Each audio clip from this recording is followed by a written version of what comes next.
c'est la notion d'empire et la notion de république. Alors la notion d'empire, c'est un régime politique qui est caractérisé par une communication, par une communauté de peuples, pardon, qui ne reconnaît que lui-même. Et c'est ce que l'on retrouve dans notre secteur d'activité où on se rejoint tous ici aujourd'hui, au travers des États-Unis, qui est un empire. Et je vous invite à revoir l'Empire contre-attaque de la guerre des étoiles. Vous allez tout de suite voir faire le rapprochement dans la notion d'empire. Les États-Unis, la constitution politique, c'est un empire. C'est un empire démocratique, parce qu'il y a une chambre basse et une chambre haute. Donc il y a bien une représentation du peuple, mais néanmoins, vous constaterez dans l'histoire des lois que seuls les États qui sont des empires s'octroient le droit de publier des lois extraterritoriales, donc qui ne s'appliquent pas qu'à leur propre territoire, mais aussi à tous les autres territoires de la planète. Et c'est ce qui fait la définition d'un empire et sa distinction, en tous les cas, nous, sur le plan cyber, et de la caractéristique de la souveraineté. Donc les États-Unis, aujourd'hui, dans leur doctrine, considèrent, et on verra certains règlements qu'on va évoquer très rapidement, qu'à partir du moment où ils établissent une loi pour eux, elle doit s'appliquer aussi pour les autres. Et donc ça s'appelle l'extraterritorialité des lois. Vous en connaissez certaines, le Cyber Act, le Patriot Act, le FISA Act, le CALEA Act. Celle-là, beaucoup d'entre vous ne la connaissent pas, on va l'étudier après, parce que c'est la plus rigolote, si on peut dire.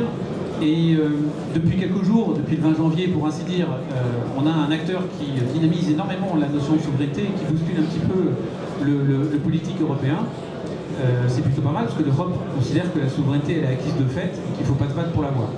Donc là, il y a peut-être une prise de conscience qui est en train de se faire, sait-on jamais, mais je me méfie quand même parce que les politiciens au pouvoir sont toujours très atlantistes pour le moment, donc du coup, il y a peu de chances quand même qu'il y ait un revirement de situation sur ce point-là. Mon discours n'est pas politique, c'est juste un fait, il y a un constat de posture. Et puis après, la définition de l'Empire, eh ben, il y a la définition de la République. Alors ça nous concerne plus, c'est là dans laquelle on se retrouve, d'accord? Et donc c'est la représentation du peuple dont le pouvoir n'est ni inaliénable, ni héréditaire, a priori, normalement, puisque c'est vraiment une élection au suffrage universel. Alors, ce qui change là-dedans, c'est que les pays qui sont des républiques avec une chambre basse et une chambre haute, qu'on appelle des démocraties, parce que c'est le peuple qui a élu sur un calendrier défini par une constitution un représentant de ce même peuple, ont des postures à l'égard de la souveraineté qui sont très différentes de celles des empires. Et la France ou l'Allemagne par exemple, ou la Hollande, l'Italie, l'Espagne considèrent que leur souveraineté s'arrête à leur territoire et qu'il est hors de question d'aller dire à un pays voisin dorénavant tu feras comme je pense. Ça ne s'est jamais vu et ça ne se verra jamais. Le RGPD que tout le monde connaît bien, à un moment donné il était question que ça devienne une loi extraterritoriale et finalement le Parlement européen a décidé de ne pas exposer parce que c'était contraire aux textes fondamentaux de la Constitution européenne et de l'Union européenne. Je suis à combien de temps, mon petit Guillaume? 3 minutes 4 minutes, super. Alors du coup, je vais vous parler d'un petit sujet qui s'appelle le CALEA Act. Alors, qui connaît le CALEA Act? Personne? Et bien c'est cool parce qu'aujourd'hui vous allez apprendre un truc sympa et puis il y aura un avant et un après. Alors le CALEA Act, c'est une loi qui a été votée par Clinton en octobre 1994, qui a été renforcée en 2005 et elle dit que tous les constructeurs d'outils de commutation réseau, Cisco, Fortinet, Palo Alto, tout ça, tout le monde, tous ceux qui ont des propriétés intellectuelles déposées aux États-Unis et exportent leur technologie de commutation, doivent l'exporter avec un backdoor. C'est la loi. Alors après on pourra dire mais non, les Américains vont accéder à votre information en passant par un juge, en respectant les lois, etc. Non, non, pas du tout. Ils ont un backdoor, ils tapent dedans et ils rentrent chez vous sans que vous ayez jamais rien vu. Ça c'est la loi américaine, elle existe depuis maintenant près de 30 ans, 35 ans, quasiment, et c'est ce qui a permis de faire des programmes comme Prism, etc. Et tout à l'heure j'étais intervenu, mais je le rappelle encore aujourd'hui, quand vous avez un patch de sécurité sur un équipement de commutation pour dire il y a une 0D et il faut absolument le mettre à jour, dites-vous bien que c'est pas pour inhiber la 0D, c'est souvent pour l'upgrader. De façon générale, et très souvent on voit des patchs de 0D qui arrivent après des grandes mises à jour majeures d'infrastructure, et 2-3 semaines après, 6 semaines après, on va avoir juste un patch de sécurité qui va s'appliquer sur la dernière grosse mise à jour. C'est en fait le patch de 0D qui va permettre de continuer à l'éditeur ou au constructeur d'opérer ses services en dehors des États-Unis et en respectant la loi du State Department qui impose le backdoor. Alors, vous n'étiez pas au courant de ça, mais maintenant vous l'êtes, ce qui sous-entend que si vous vous dites je fais appel à une solution qui va traiter mes données dans mes serveurs, chez moi, et que j'ai un outil de communication qui est pour le coup américain, ben, vous ne pouvez pas considérer être souverain, c'est-à-dire avoir le libre arbitre de votre information, puisque un tiers a de toutes les façons une faculté technique que vous ne pouvez pas empêcher et qui peut prendre connaissance de cette information. Et ça, il faut que ce tabou il tombe. Hein.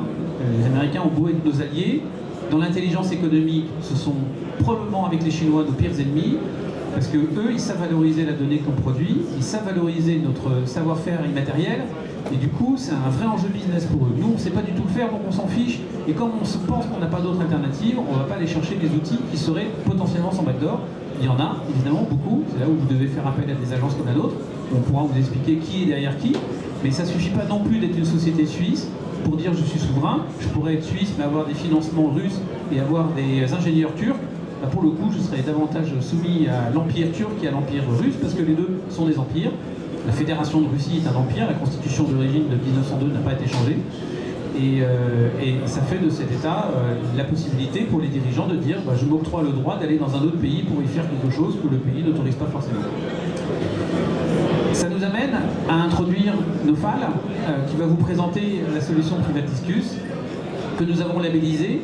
Alors, le label chez Ubecom, ça veut dire que la technologie, la propriété intellectuelle, elle est faite en France, par un acteur français, financé par un Français, et qui est exploité par un Français. Et dès lors qu'on a tout cet élément-là, que le code source il a été compilé en France par des acteurs français, etc., qu'on a réussi à garder une prérogative sur la citoyenneté des acteurs qui vont toucher ce code, alors à ce moment-là, on est en mesure de pouvoir garantir qu'il y a par définition du no backdoor, parce qu'en France, produire un outil de commutation avec un backdoor, c'est illégal. Donc normalement, il n'y a pas de backdoor. Mais si vous utilisez Privatiscus derrière un firewall américain, on a à peu près réglé le problème parce que Privatiscus est chiffré de bout en bout, il vous l'expliquera, mais néanmoins, il y a quand même une faculté de pouvoir rentrer sur des directories ou des choses comme ça. Donc la souveraineté ne se limite pas à l'usage de l'application que vous allez avoir pour traiter une donnée spécifique. Là, en l'occurrence, il s'agit d'une visioconférence et d'un outil collaboratif comme Teams, c'est ce que vous allez voir dans quelques secondes. Mais il faut absolument se tenir au fait que l'application d'elle-même ne suffit pas, c'est l'environnement et l'infrastructure dans laquelle vous êtes qui fera la souveraineté de votre système de données. Donc ne dites plus je suis souverain parce que j'utilise un Stormshield par exemple, et si vous avez des routeurs Cisco derrière, ben c'est bon. Donc il y a vraiment une homogénéité sur les produits de souveraineté qui est intéressante, qu'il faut que vous évaluez, parce que c'est ce que je vous invite à faire, car quoi que vous soyez un constructeur de robots mixeurs ou un opérateur routier qui vend du fret, vous êtes tous soumis au même niveau à l'intelligence économique extraterritoriale, qu'elle soit américaine, chinoise, mafieuse, terroriste. Et ça va aller de plus en plus parce que l'intelligence artificielle fait le taf pour pouvoir collecter ces masses de données et les traiter avec plus de pertinence. Voilà. J'en ai fini, on se posera des questions après. Je passe maintenant la main à Nofal Sigal de Privatiscus pour la démo.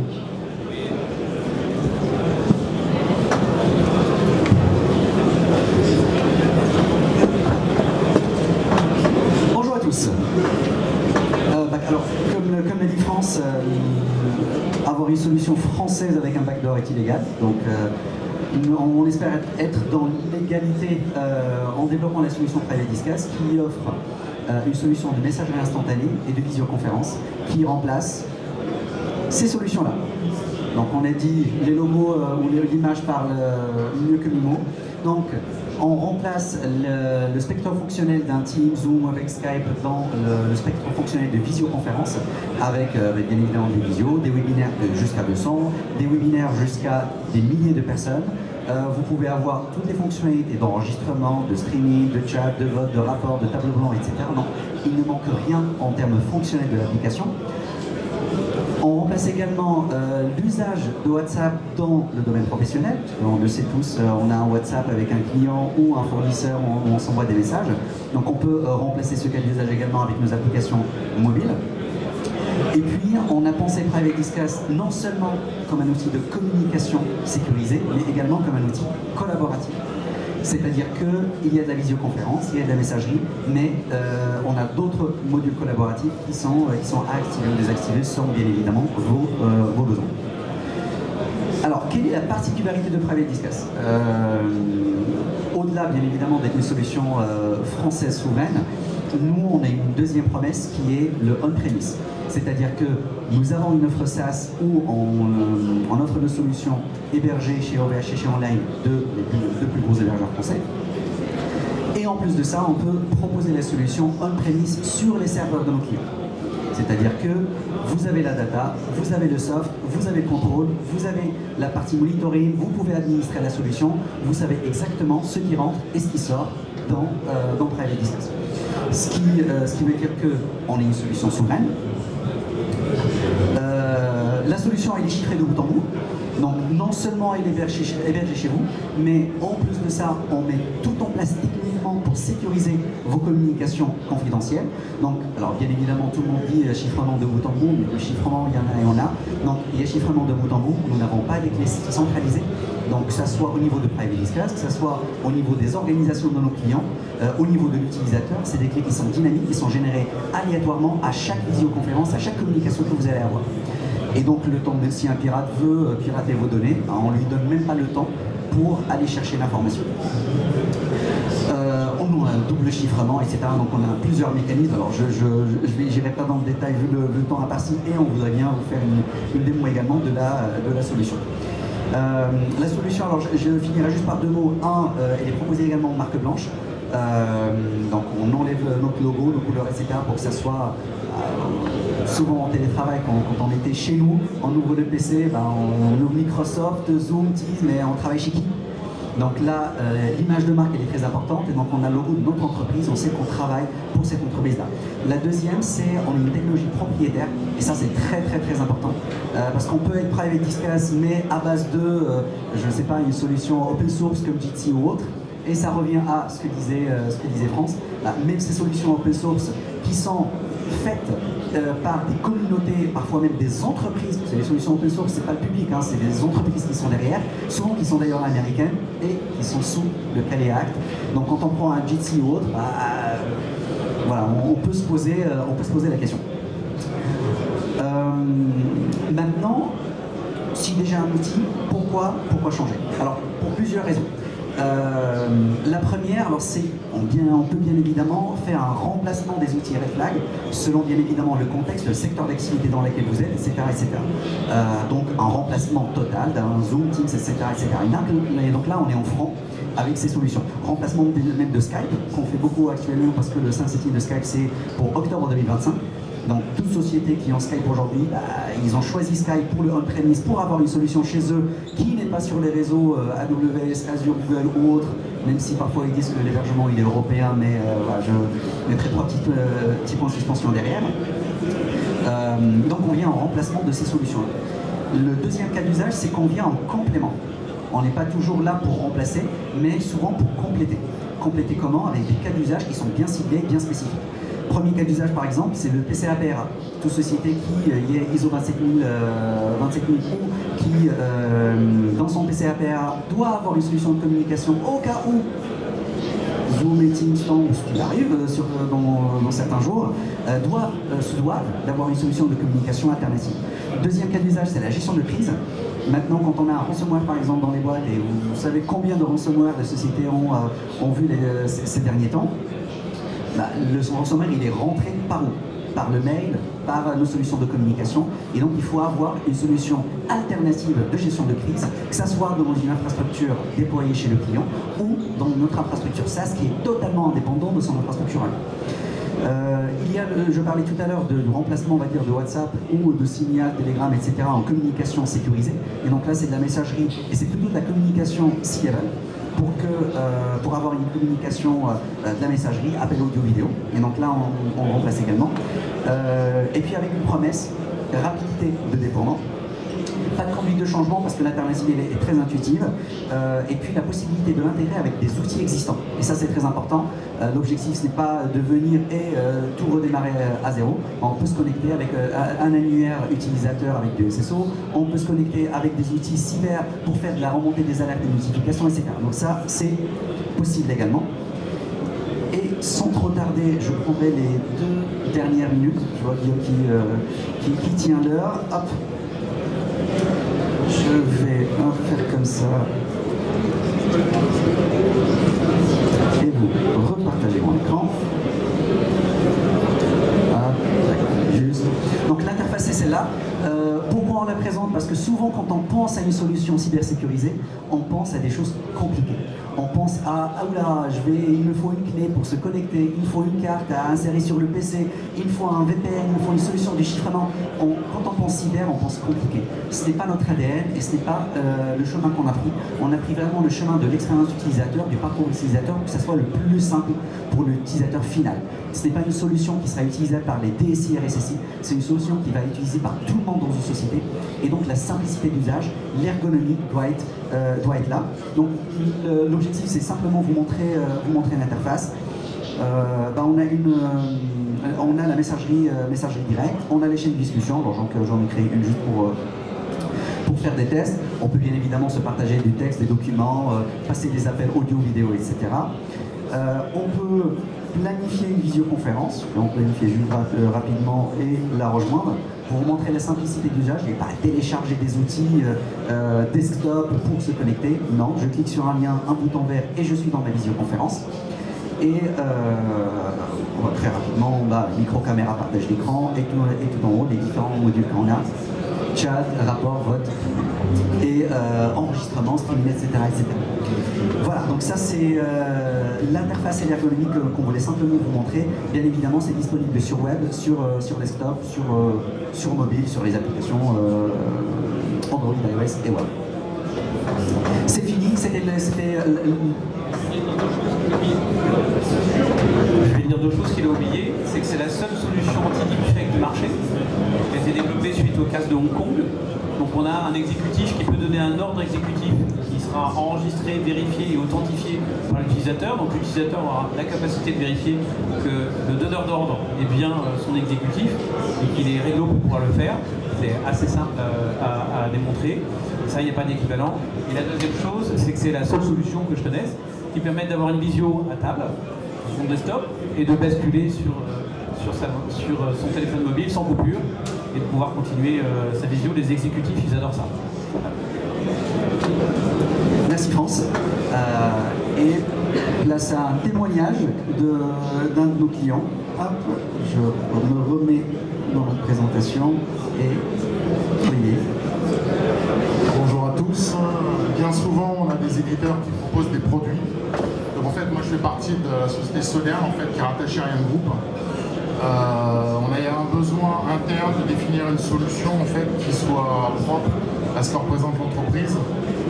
Sodern, on est numéro 1 mondial en fait, on est viseur d'étoiles et on est partenaire d'Ariane Group, bien évidemment. Par rapport à ça, il fallait une solution souveraine. Et donc sur le marché aujourd'hui, il n'y a pas grand chose qui peut rentrer dans notre normalisation d'entreprise. Nous avions avant ce changement majeur, la solution Tixeo en fait, voilà, qui était pas très complexe, qui était utilisée, qui est aujourd'hui encore utilisée chez Ariane Group. Pourquoi changement?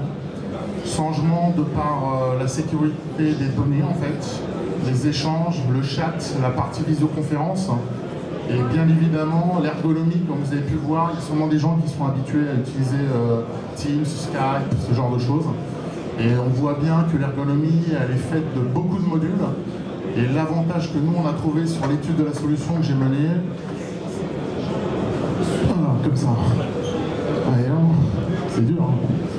Donc effectivement, par rapport à l'étude et l'analyse en fait que j'ai été dans l'obligation de faire sur cette mission qui m'a été confiée au sein de l'entreprise, c'était d'assurer que tout l'environnement pourrait être complètement fonctionnel et autonome pour toute la boîte en fait. Donc aujourd'hui chez Sodern, on est 530 utilisateurs. J'ai pas rapporté des statistiques parce que ça reste confidentiel sur l'utilisation qu'on en fait, ce qui est normal. On ne vend pas des haribots chez nous, ce genre de choses.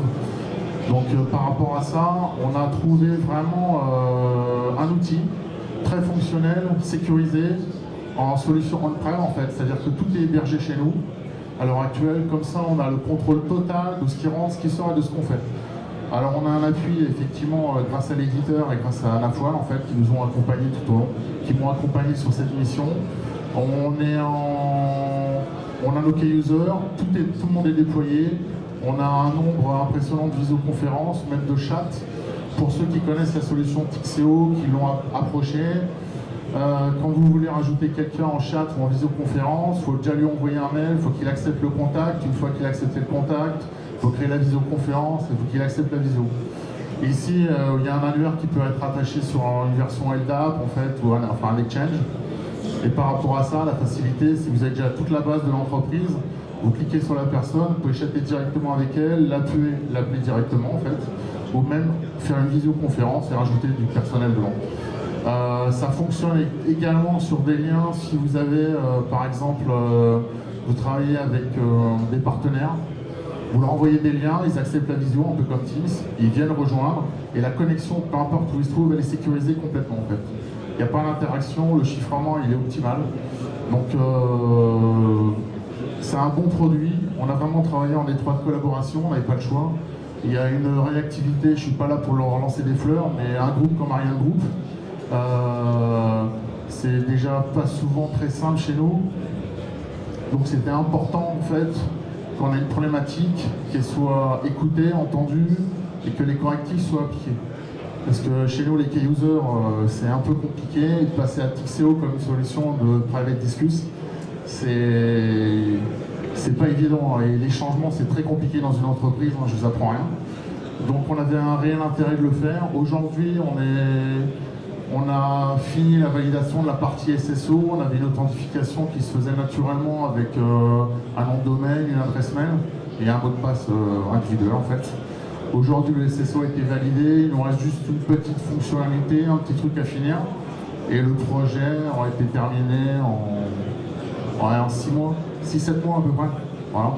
Ce qui est plutôt pas mal vu que c'est un projet d'envergure d'entreprise. Donc c'est pas seulement un pôle d'activité, juste le SEO, ce genre de choses. Donc ça incombe vraiment toute la boîte avec une validation du COMEX et des gens bien profond, on va dire. Voilà. Je pense que j'ai fait le tour. Oui, autre chose. Au début, nos fois, en fait, vous avez demandé ce qu'on souhaitait comme module. Parce que je ne sais pas si vous l'avez vu dans la présentation, on peut avoir tout un tas de choses. Donc dans l'idée, c'était qui peut le plus, peut le moins.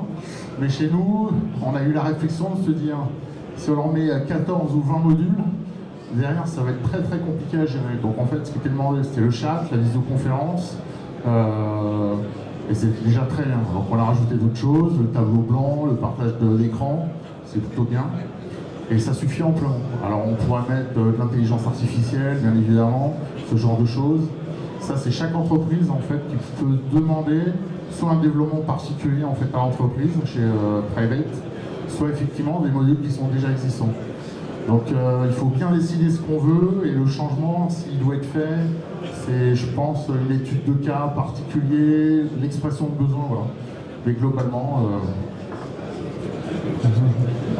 Est-ce que tu peux nous dire le retour utilisateur, l'acceptation des utilisateurs de change?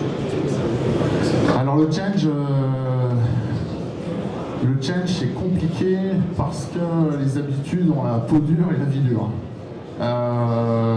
J'ai fait un travail global auprès de toutes les entités chez nous, je les ai formés, je les ai accompagnés sur le sujet, je leur ai fait des démonstrations, je les ai laissés jouer avec le produit, parce qu'en fait il peut le considérer comme un produit standard, même s'il ne l'est pas.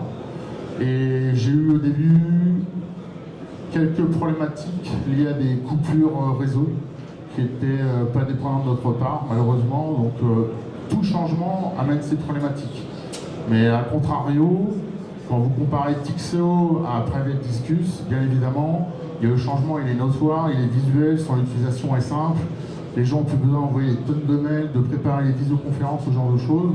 Il y a vraiment une facilité en fait d'utilisation. Donc ça, je l'ai très bien vendu à ma direction, ils étaient très contents. Le COMEX n'arrête pas de jouer avec. Vous pouvez le mettre si vous avez des téléphones professionnels. Vous pouvez le mettre sur votre téléphone. Hein. Moi j'ai un téléphone, je l'ai, l'application. Donc après, il n'y a pas de notion de flicage particulier. Vous l'arrêtez quand vous le souhaitez, vous le déconnectez. On ne peut pas vous faire la démo, mais on peut se mettre en absent, en travail, en télétravail, en ce que vous voulez en fait. Il y a plein d'options possibles. Et c'est vraiment un bon produit qui a une interaction. Si vous avez une plateforme de messagerie comme Outlook, quand vous planifiez une visioconférence comme Teams, ce genre de choses. Ça va ajouter dans votre calendrier, comme quoi, tel jour, vous avez un rappel, comme d'autres produits le font, vous avez un rappel 1 heure avant, 10 minutes avant de votre visioconférence. Vous pouvez la rejoindre sans problème. Voilà. Donc je suis vraiment un vrai retour d'expérience. Ça peut changer ce que je vous disais à des gens, des éditeurs, tous nos produits sont formidables, tout va bien, c'est beau, c'est le soleil, etc. Je suis vraiment un rétex vraiment parce que j'ai aucun intérêt à vous dire des choses négatives ou positives. J'essaie de correspondre au maximum à la vérité. Et je suis très content d'avoir pu proposer Private Discus chez Soler en fait. Voilà. Qui est vraiment un bon retour d'expérience et j'espère que vous aurez la possibilité de l'avoir un jour. Ça vous changera de vieux produits que vous avez de chat, de visioconférence et l'ergonomie est vraiment sympa. Voilà. Merci beaucoup Olivier, donc il voulait dire que c'était formidable, hein, pas que compliqué tout ça, parce qu'il n'utilisait que des mots en négation. Voilà, et puis dites au revoir Olivier, c'est la dernière fois que vous le voyez. Il ne nous reste plus qu'une minute. On ouvre les questions-réponses pendant 10 minutes. Alors là, c'est le moment où vous pouvez y aller, surtout que vous avez le CTO. Allez-y monsieur, mais parlez fort s'il vous plaît.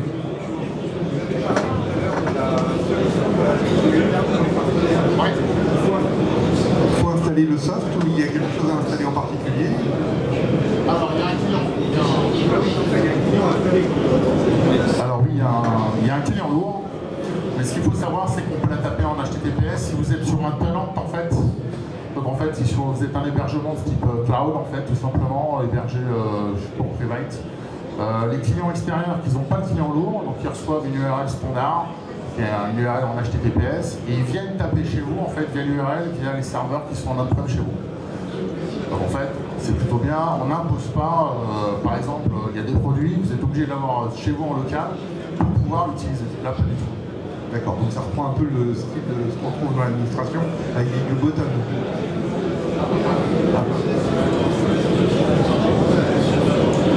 Une autre question? Elle est gratuite, la troisième on paye. Une autre question?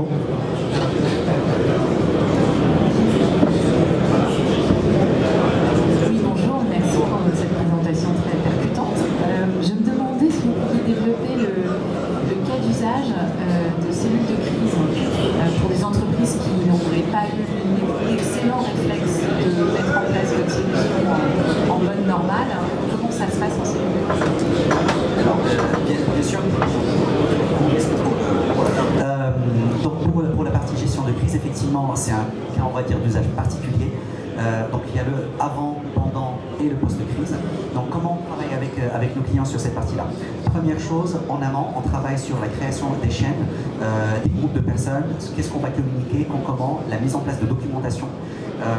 On fait bien évidemment avant quelques tests pour savoir si la solution est fonctionnelle. Si les gens, quand ils reçoivent, on clique sur un bouton, ils reçoivent tous, soit par mail, soit par SMS, leur code pour se connecter à la solution, parce que ce n'est pas leur solution de base.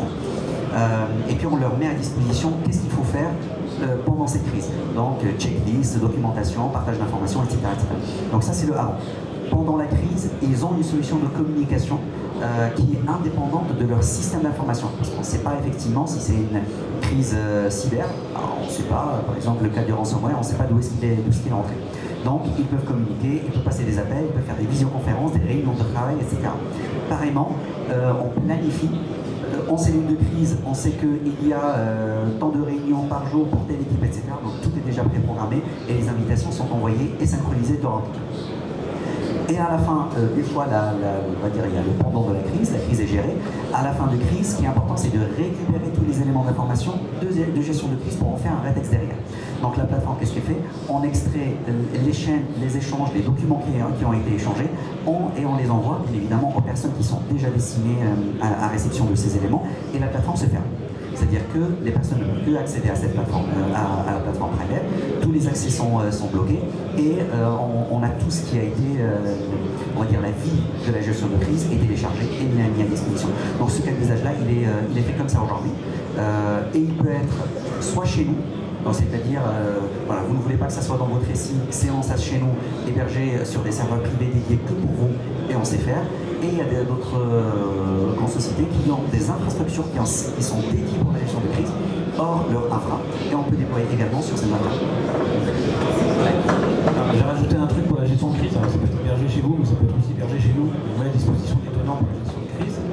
Mais il y a aussi, en amont, la préparation de gestion de crise, c'est l'intégration du fichier d'état-major qui va permettre de créer toutes les chaînes sur la relation presse, l'exécutif, les actionnaires, les associés, les opérationnels, les services judiciaires, etc. Donc on anticipe tout ça dans un modèle. Et une fois que la crise est enclenchée, en 1 minute, c'est mis en ligne et l'outil de communication collaborative de la crise, quelle que soit sa nature, est opérationnel pour l'ensemble de l'organisation qui va s'appuyer sur sa gouvernance de gestion de crise pour savoir comment l'utiliser quand il n'y a pas eu de répétition ou de préparation à ça, ce qui arrive malheureusement trop souvent.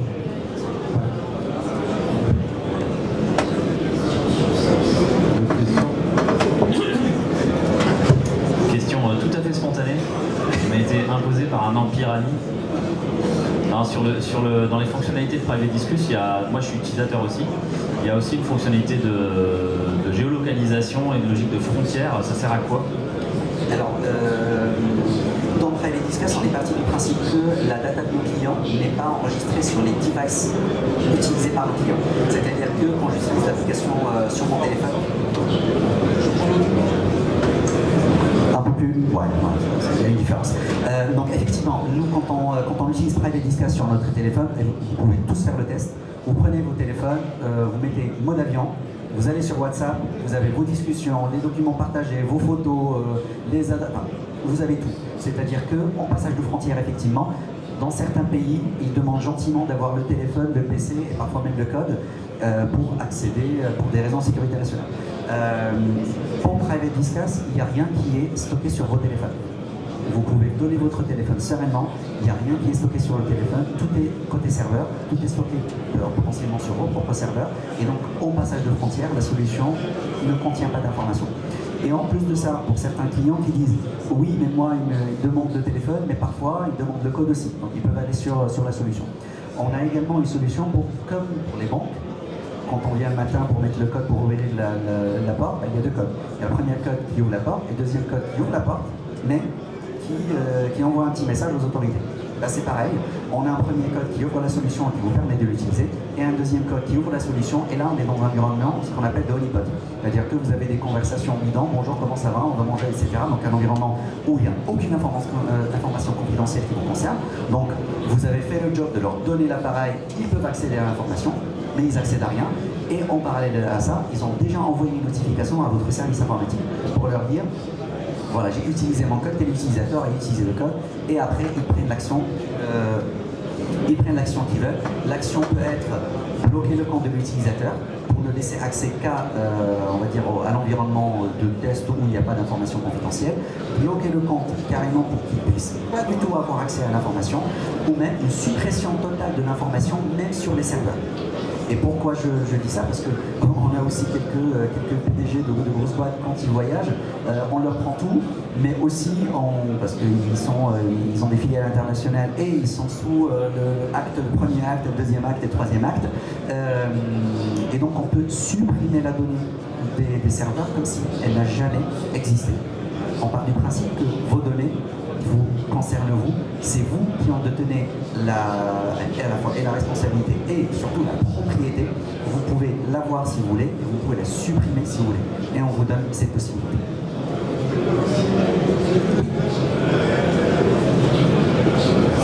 La gestion des documents et de la data qui peut se trouver sur Private Discuss, vous avez des échelons particuliers en fonction de qui peut déposer, qui peut être administrateur. Voilà. Alors, on a effectivement plusieurs rôles dans la plateforme, administrateur, modérateur, utilisateur, etc. Après, nous, on gère ça plutôt au cas par cas selon les clients. Je m'explique, on a des clients, on va dire les clients, le cas d'usage standard où ils utilisent la solution pour partager des éléments d'information et puis ça. Donc là, on a un rôle d'utilisateur simple et efficace. On a des clients qui sont plutôt dans des environnements DR, de diffusion restreinte. Et donc là, on a un degré un peu plus strict de partage documentaire. Et Et donc ces environnements-là sont flagués.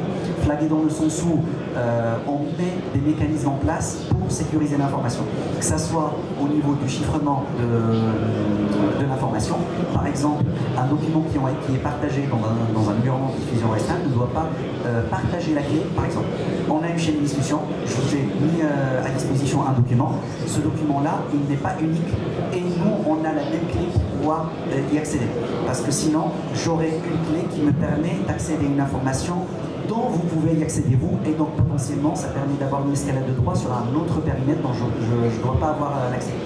Et donc ce qu'on fait, on duplique l'information et on a des espaces physiquement dédiés pour votre espace documentaire. Vous avez le vôtre, j'ai le mien, même si on a partagé la même information. Moi j'ai mon document qui est chiffré avec ma clé et vous avez votre document qui est chiffré à votre clé.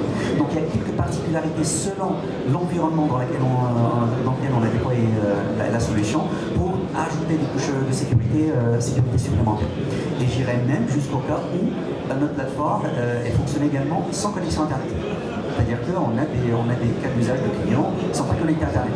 Et donc, je dois faire un appel, est-ce que ça marche, est-ce que ça ne marche pas? Donc effectivement, on a mis en place des solutions de résolution des etc. pour que la solution puisse être accessible, qu'on puisse avoir des appels, qu'on puisse avoir évidemment du partage documentaire, etc. dans ces environnements.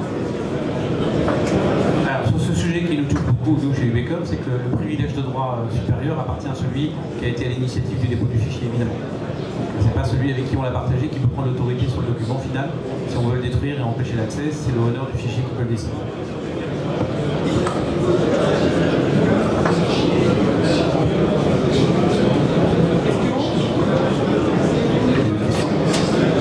On a encore une minute, une dernière.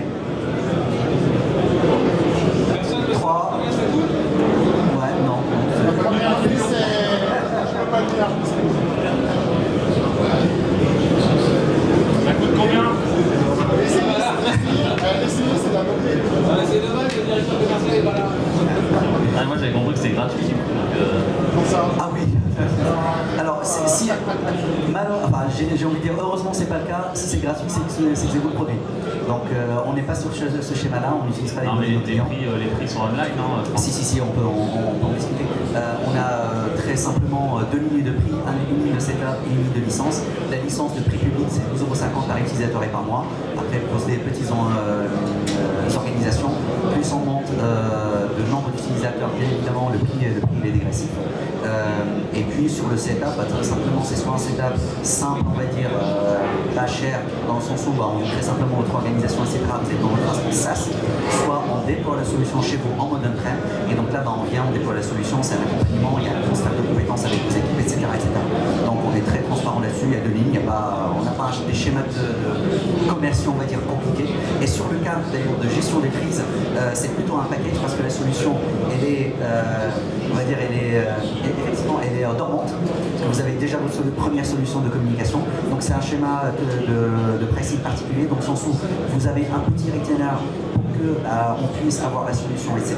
Et puis le jour où vous utilisez, on vous facture uniquement 1 mois, 2 mois, 3 mois selon le temps de crise.